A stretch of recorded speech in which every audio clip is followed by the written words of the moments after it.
everybody. I am Matt Valley, and welcome to episode number 72 of the Rock and Roll Research Podcast, where we share the super cool backstories and side gigs of the research and insights pros that you trust. So today I'm super thrilled to have Mike Luce on the podcast with us today. So once upon a time, Mike was cruising along with a very nice career in analytics, having held roles with some great companies like Market Track, which is now Numerator, Mintel, and IRI, amongst others. But following the completion of his MBA from the Chicago Booth School, I believe he got bit by the entrepreneurial bug and saw a real opportunity as an analytics entrepreneur in a, shall we say, a budding new industry with the promise of cultivating high profits for his customers and his company. Sorry, Mike, had to do it. It's unavoidable. It's unavoidable. Get it out of the way early. All right. So we're going to talk all about Mike's journey and more in today's podcast. Welcome to the show, Mike. Yeah, thanks for being here. This is going to be great. Yeah, super fun. Really excited to have you. This is a very unique story that you have. So I'm excited to explore that with you and kind of learn about your signposts along the way. So with that, let's go all the way back. It's always interesting to find out how people actually got into insights in the first place. So let's hear a little bit about your origin story and your journey from there. Well, I wish I had a more elevated story as to how things got started, but it was completely by accident. Yeah. Not planned. I was familiar. I needed money to pay my way through school here at Loyola, where I finished the last 4 years of probably what was like a 6-year path in total through college. And I actually got a placement with a temp firm. Mm-hmm. They sent me up to a market research firm, Market Advantage, then became Market Track, then became Numerator, just like you said. Okay. And I was on a team of probably 10 people on this crazy project. And after that was over, they kept me and another person. And things progressed from there. I worked a lot of hours because, again, I had to, make ends meet, literally. And when I graduated from Loyola, people were not handing out, 6-figure jobs to people with BAs in political science, right? So we took a job there, and that the ball just got rolling, and progressed through a series of roles, just like you said. Got closer and closer to those that I worked with on the client side that were involved in insights and innovation, and really started getting interested in that. Also spent a little time in sort of more of the analytics side of that equation too. Like I said, it was really more so just out of a series of both happy accidents, I guess, and a few deliberate moves where I'd gotten intrigued by enough of the different practices that go into market research, broadly speaking, inclusive of insights, that I made my way to where we are today. Yeah. You know what? I love these stories, actually. And there still are quite a few of them out there where, hey, you know what? I need a job. Start at the bottom in market research, but then realize, wow, there's really something interesting here. So what maybe was it that kept you around? I mean, other than needing a job, right? There. Well, that's a great question. I mean, I saw early on some of the transformation to what we just treat as ho-hum, everyday stuff, right? Mm-hmm. So when I really first started and took on any kind of meaningful position besides just like banging away in data entry, we were putting together reports using photocopies of the newspaper inserts, along with printout reports, package those up and mail them off. Yeah. And I sort of said to myself, this can't be what I want to do in my life. Well, we moved on there to a Windows-based application, and we had to pre-internet basically send out 3.5-inch floppies with Hmm. the updated data for the application. So that was really sort of interesting. And then saw things move online and really start to sort of transition into this world as software as a service, right? Dashboard reporting, and then got into more meaningful conversations with clients as to like, well, what are you doing with this data, right? Right. Where does it live within your sort of research and insights space? Mhm. And that's progressed over time to where I've been involved in some really interesting projects, Yeah. both pivoting an existing brand or bringing on the extension of a new item in a line, or launching a brand new innovation. And never have I been at the store and been like, I was the guy. Like that was mine. But Right. it is cool to see something that you worked on, at least in some small way, with a client, in this case, sitting at the grocery checkout, Right. right? Like, Yeah. literally, it's like, hey, I know that. I was Yeah. working on that for 6 months. Yeah. Uh, so that sort of increasing fascination with sort of the broader world and where different pieces come together. And I have a tech bent, sort of a data analytics bent. So seeing Sure. what more is possible and the sort of data that continues to explode that you can then figure out novel ways to use, Right. that's been super interesting too. Cool. Yeah. So a lot of people in your position, like working for great companies, it's intrinsically interesting work. You've got a good career going, working for other people. So tell us a little bit about this notion of becoming an entrepreneur and putting up your own shingle. Yeah, well, you mentioned my time at Chicago Booth. So while finishing my MBA there, I got bit by the entrepreneurial bug, right? Like I'm sure a lot too, going through their MBA. At this really unique confluence of personal and professional interests and motivations, where things were headed. Sure. And there's sort of two answers to the question, I guess. Uh, the one was I really struggled with the idea that decisions could be made at levels 3, 4, 5 above me that then would have such a huge impact on me, my family, the progression of my career. Right. And it just started to drive me nuts. I had gone through two of those scenarios, and probably a number of your listeners or viewers can identify with this.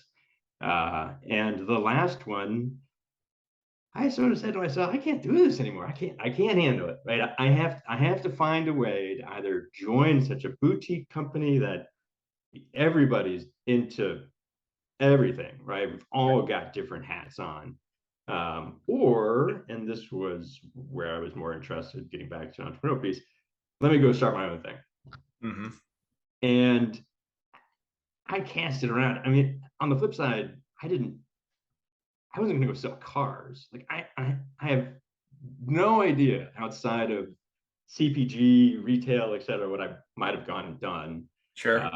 I guess I could have gone into teaching or tried to go back to law school or God knows what, but I had to do something that looked a little bit similar to CPG, right? Sure. And find myself a lane that was really interesting and really potentially high growth, right? Hmm.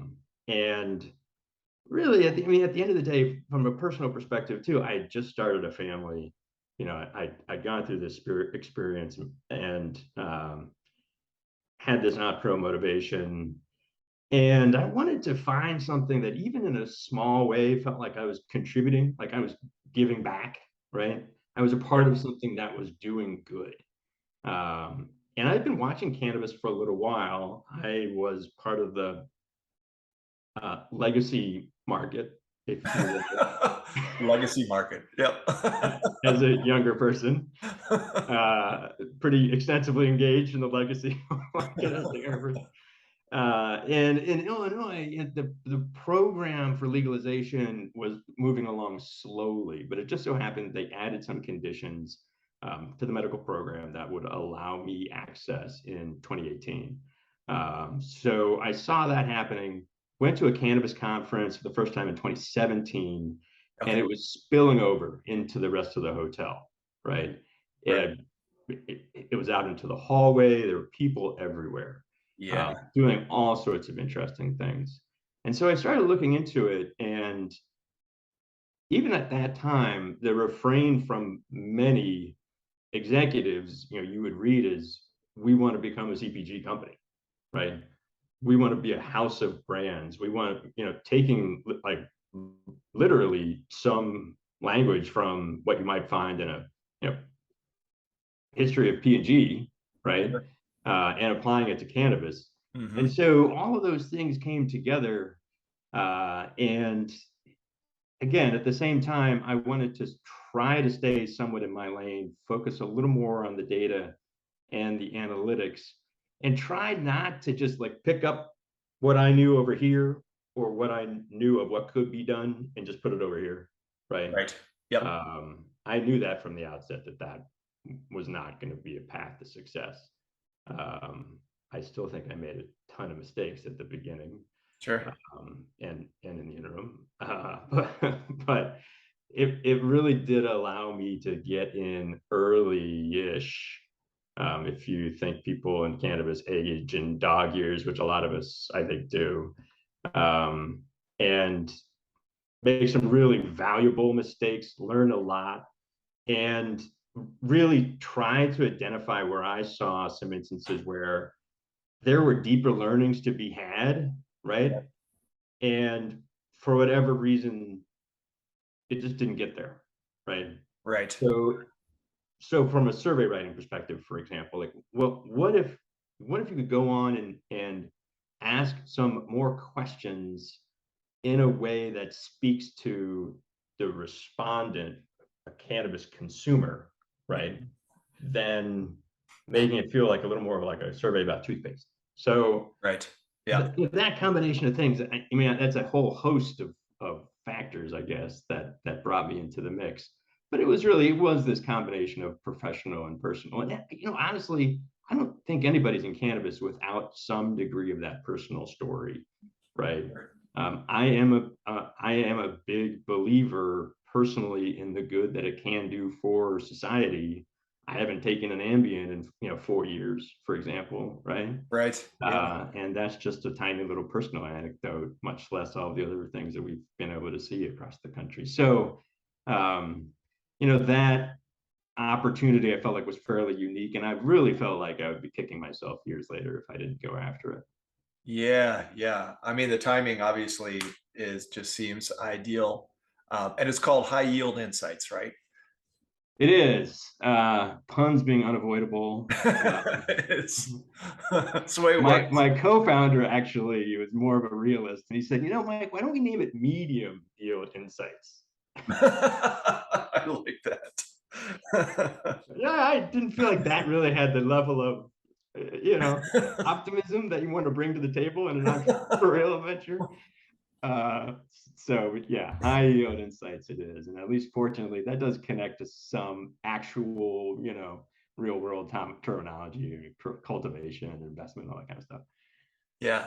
So how much, so as you think about your business and how you approach it, is it primarily custom research or is there a syndicated aspect to it? What does that look like? Yeah, it's a great question. I love examining the various business models that have come about or are pivoting or are entering the research and insight space, right? Right. And having been on the vendor side, right, I have that perspective and I've seen it done a number of different ways. And my first thought was there was this gap in um, consumer insights research that would be more broadly accessible, right, to those in the industry, looking at the industry, con- concerned about, maybe good, bad, otherwise, right, for those that are adjacent to, but from big brands, all of those sorts of Sure. things.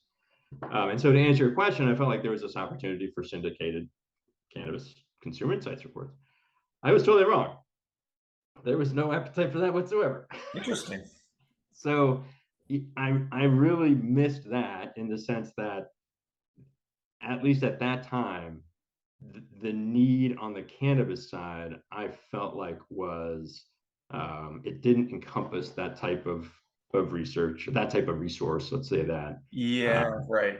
and the need and sort of the middle ground where you might be working with agencies to help them plus up work for their clients, right? And we see that in the syndicated world, sometimes as well, particularly around those report publishers, Sure. or in selling research to, again, those sort of adjacent companies, right? And we did do some work right off the bat with a huge international beer, wine, spirits company, which was great. One of the biggest multi-state operators in cannabis based here in Chicago, but it just wasn't the same level of success that I'd hoped for. Sure. Revisited the syndicated model a little bit with a series of reports on the CBD consumer in 2021.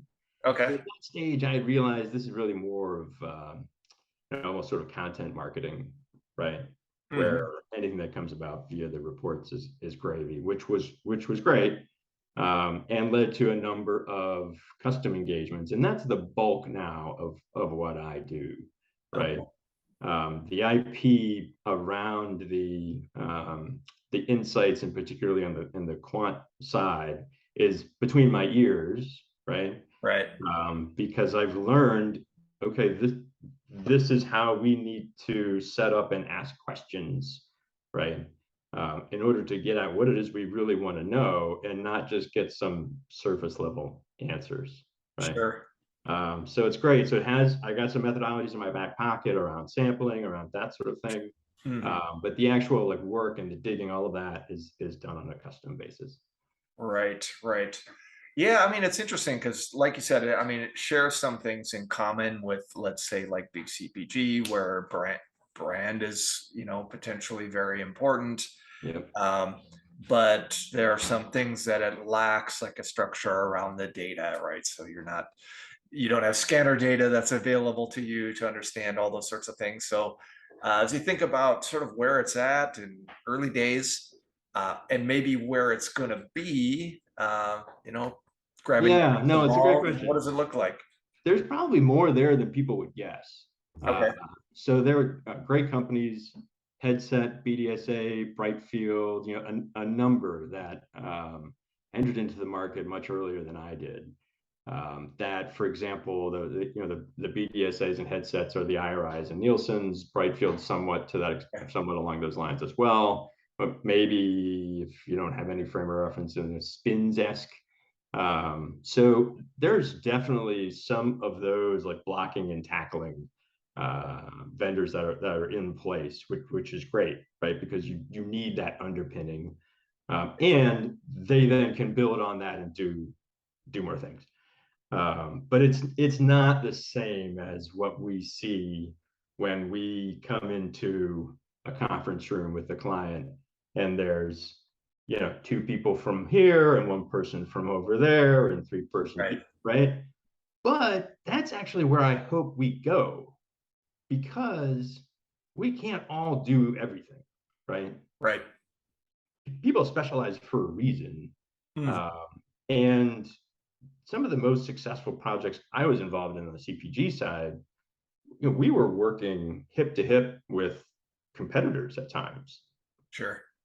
And this was our lane, this was their lane. Hmm. And if we could pull together everybody, we get a fantastic result. But right now, it's just a little muddy in cannabis, right? Yeah. Understandably so, incredibly dynamic, incredibly fragmented, even so today.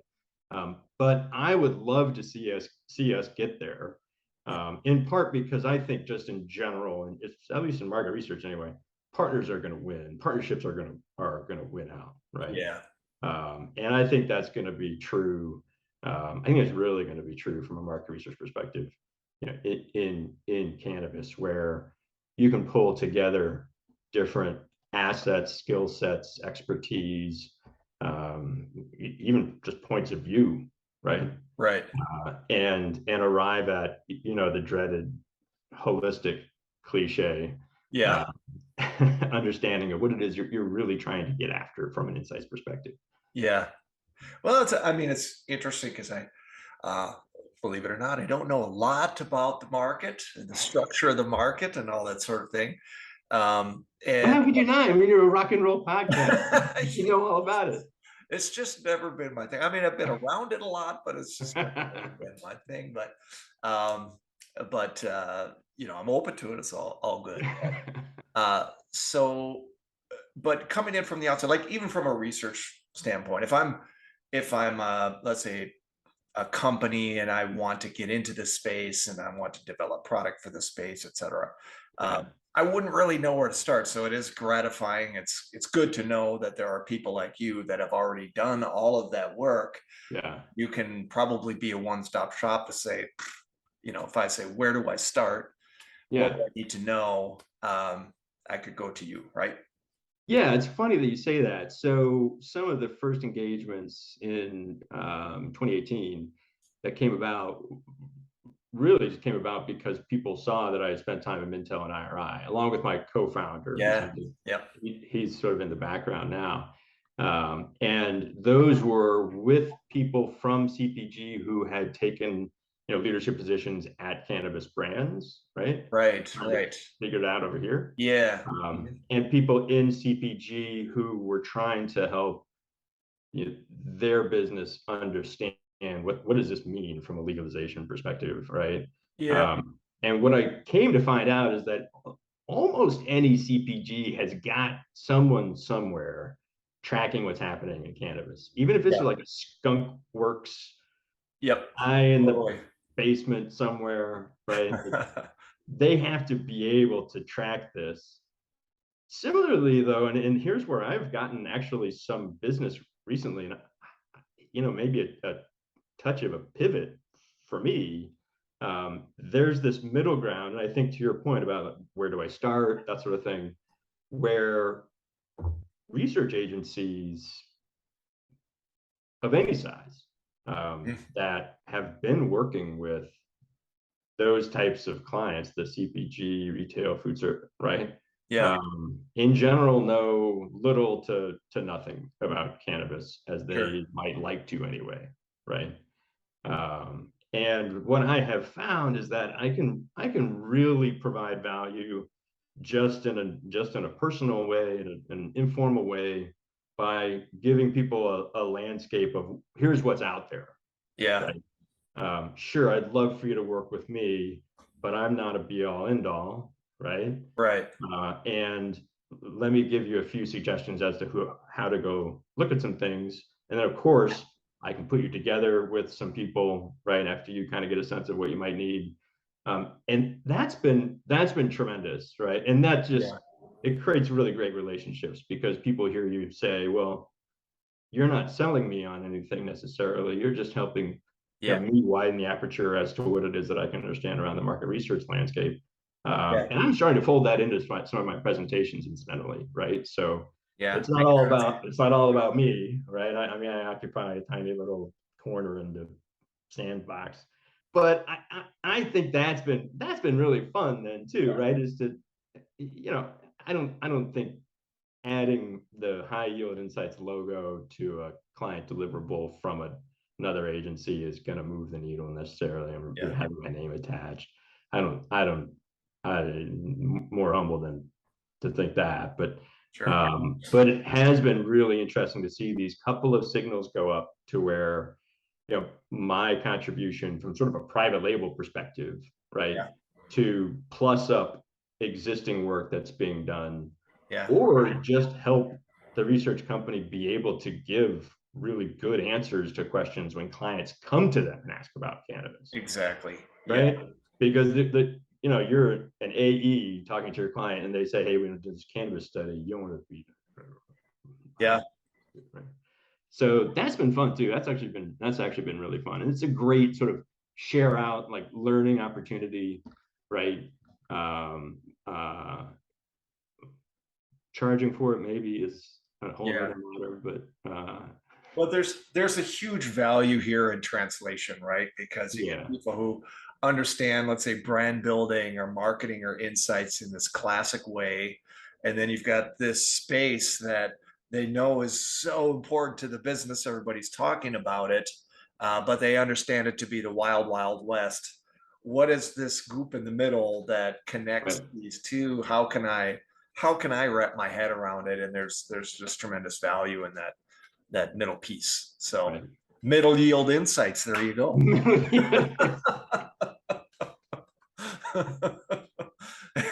anyway, anyway, okay, all right, good stuff. So with that, like, curious to know. I mean, this is it's a podcast, right? This is media. Yeah. Um, so as you think about your business or even outside your business, what do you turn to for insight or inspiration or enjoyment? Yeah. Um, in terms of enjoyment, do you know anyone who watches like the first half of movies over and over? The first, you don't want to know what happens at the end. No, of movies you've already seen. Yeah, sure, sure, Yeah, I sure. don't know. Maybe it's not a thing, but there are certain movies I just if I see it on and it's usually like midnight, I will watch the first half of the movie every time. And it's probably a movie I've seen, like a dozen times. Uh, I don't know why. It's just sort of soothing, helps me sort of, escape, relax.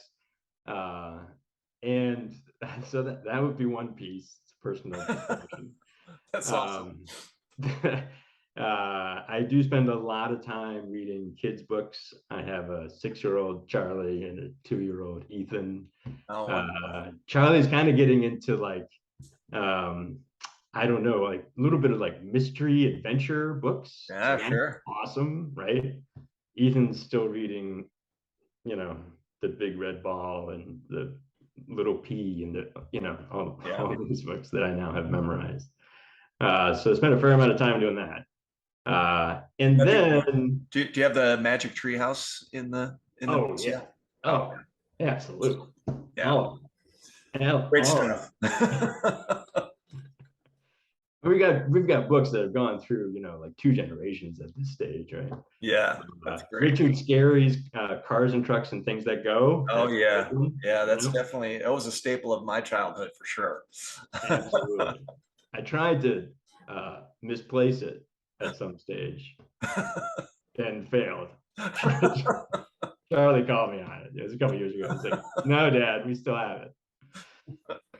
Uh, but the last piece is I love to read. I've always been a big reader.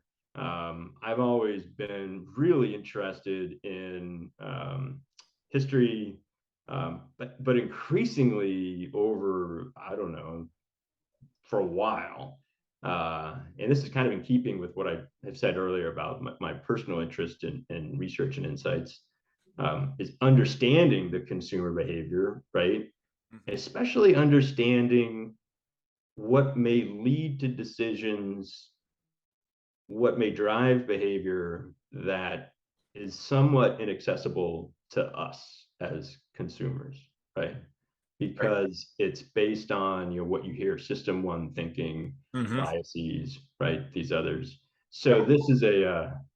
this is a snapshot. This is not actually my office. I'm talking to you from upstairs, but this is what my office looks like, and it's just wall to wall books. I've got more over there. I'll never read all of them in my lifetime. I have to recognize that, but I just think it's really, really interesting. I think like a lot of people, people saw like Tipping Point and Outliers and Yep. stuff from Malcolm Gladwell, and that sort of whet my interest in that type of writing, Hmm. because it's very hard to think of it as far as your own decisions are concerned, right? Like that's a whole different deal. Yep. But if you can kind of keep that lens on when you think about, okay, how do we understand what it is that people do, and how much is it that they can even access to then tell you what it is that they're thinking about when they make decisions, easy one being purchase decisions. That is just fascinating to me. I just think it's really interesting. Yeah. I think you said something interesting there. It's like you can be the third party and sort of observe these phenomena and describe them when you're looking at other consumers, right? But Right. then to turn the lens on yourself is much harder to do, right? You're like, Right. oh, that doesn't affect me that way. Oh, right. I see it happen all day long professionally, Right. but nah, it doesn't I'm not that way that. with me. Right. Right. I never fall victim to the sunk cost fallacy. I never just keep doing something because I've spent so much time starting. Yeah. No, yeah, you do, unfortunately. Right. Happens all the time. Yeah, cool. Awesome stuff. All right. So you said it earlier. This is rock and roll, right? Mike, it is rock and roll after all. So we got to get to it. So what I really want to know, this has all been very interesting, right? Learned a lot, really cool stuff. But what I want to know, what makes you tick, Mike? So you're stranded on a desert island. You've got 3 records of your choosing to keep you company for the rest of your days. What are those records going to be? The first one's easy. It's my favorite album of all time. It's Paul's Boutique by Beastie Boys. Oh, yes. Yes. I mean, I had that thing on true tape classic when I was in high school. Just awesome. And you can listen to it like all the way through, right? Yeah. I mean, I'm one of those people who kind of cherry pick songs, but that whole album is awesome. I'm going to cheat and give you an answer that's actually a double disc. Okay. So Allman Brothers at Fillmore East would be another. It's a live performance from the early 70s, I think. It's something like 2.5 hours. Yeah, it's just one really long record. That's cool. That's yeah, kind of right. Whipping Post, a song of theirs, goes on for like 35 minutes. Yeah. So I mean, I've got a lot of time to fill. Absolutely. I see your strategy. I see the way it's working. It makes sense. Okay. Right. And then last one, I was actually gonna like get with it and wear this old T-shirt from my favorite band, rock and roll band, anyway. Right. Band of Horses. Band of Horses. Oh, actually, you disappear when you put it up because of the Zoom thing. But Band of Horses. Okay. So, but it's a size medium. And post-COVID, I don't wear a size medium anymore. Everything's pointing to medium. Yeah, here. I mean, mid-40s probably is hard. But Band of Horses, their first studio album called Everything All the Time. Okay. It's an amazing album. I've seen them live a number of times. They're just awesome. So that would definitely be my third. Excellent. Great choices. I can tell you one of those 3 has been mentioned a few times already on the podcast, and that's Paul's Boutique. No kidding. Oh, that's Beasties, awesome. Beasties are, I have to, after about 35 episodes, I actually quantified all of the mentions because I'm like, hey, I get 3 per episode. Yeah. This is quantifiable data. Sure. It's a research podcast. I got to get to it. Right. I need to catch up on it, but I know that Paul's Boutique has come up a couple times. So you're in good company. Fellow travelers out there. I like it. That's right. And a great choice. So, Mike, this has been a great chat. Really interesting stuff. I can't wait to see what you're doing next. Let's definitely stay in touch. I want to see how your company builds out, and I'm just so curious how this whole space unfolds. So appreciate it so much. Let's talk soon.